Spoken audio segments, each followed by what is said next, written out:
Hi everyone, this is Veronica. आज हम बात करेंगे कुछ लोगों की। एक बेसिकली रिपोर्ट आई है यूएनडीपी की, जहाँ पे कहा गया 10 करोड़ लोग जो हैं वो फोर्सिबली विस्थापित हुए हैं।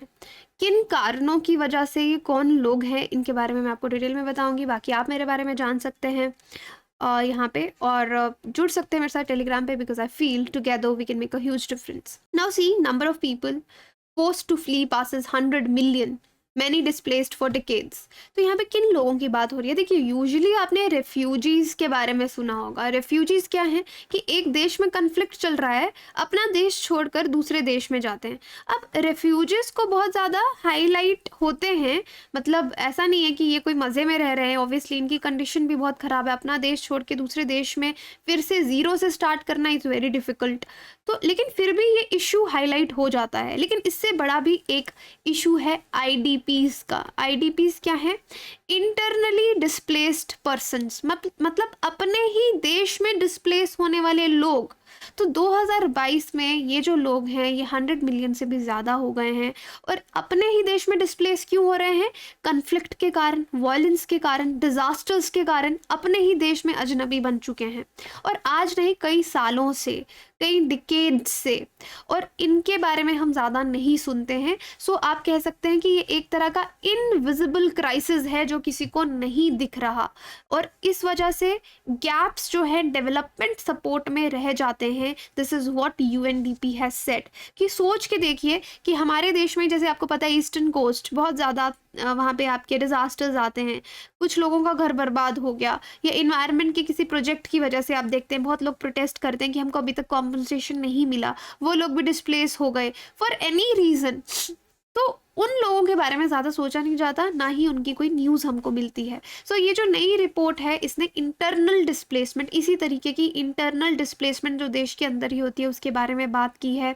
फिर इस रिपोर्ट में solutions, arguments, longer term development actions पे बात की गई है कि किस तरीके से उन लोगों की लाइफ हम बेहतर कर सकते हैं। So climate change is also one big reason जिसकी वजह से इंटरनल डिस्प्लेसमेंट हमको देखने को मिल रही है। की हाइलाइट्स क्या है कि 30% इंटरनली डिस्प्लेस्ड पीपल जो हैं, डिस्प्लेस होने के बाद अनएम्प्लॉयमेंट, उनको कोई जॉब नहीं मिलता। उसके बाद 68% जो लोग हैं उनके पास सफिशिएंट फाइनेंशियल रिसोर्सेज ही नहीं होते कि वो अपनी बेसिक नीड्स, अपने घर की हाउस होल्ड नीड्स को पूरा कर पाएँ।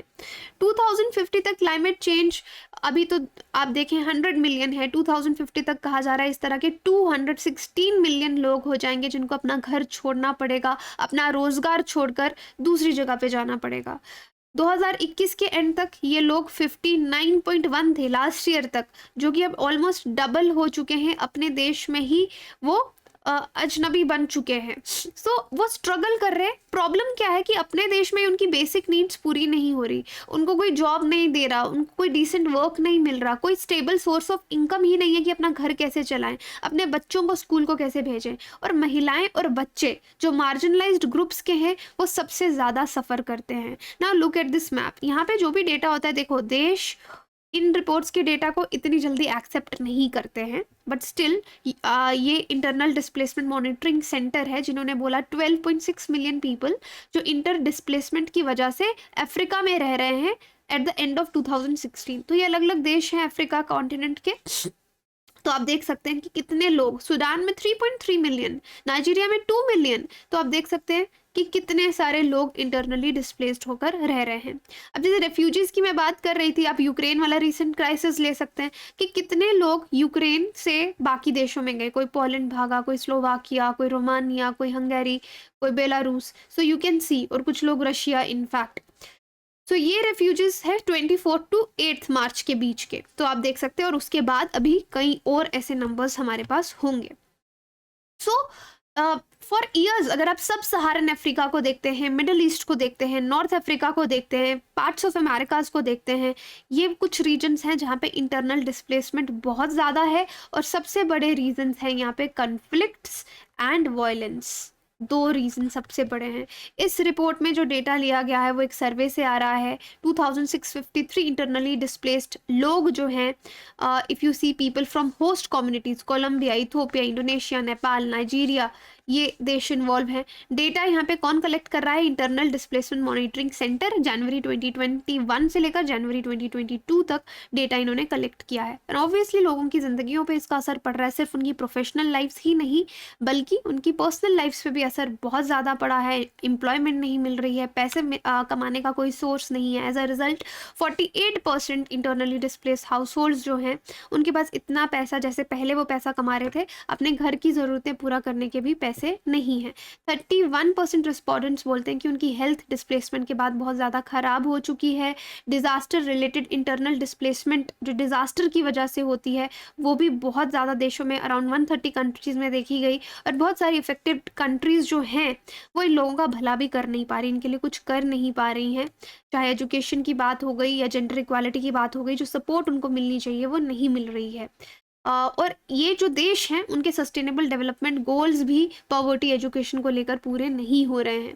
तो इस रिपोर्ट में कहा है कि हाँ, कुछ देशों से ह्यूमैनिटेरियन एड आता है लेकिन वो सफिशिएंट नहीं है इनकी प्रॉब्लम्स सॉल्व करने के लिए। तो इस रिपोर्ट में हमको कुछ सजेशंस भी मिलती हैं कि क्या सजेशंस 5 की पाथवे की बात की गई है डेवलपमेंट सजेशंस की, कि गवर्नेंस इंस्टीट्यूशन को स्ट्रॉन्ग करना पड़ेगा, सोशियो इकोनॉमिक इंटीग्रेशन कि लोगों को जॉब्स मिल पाएँ, सर्विसेज मिल पाएँ, उनको सिक्योर रख पाएँ, हम उनको सिक्योरिटी मिले।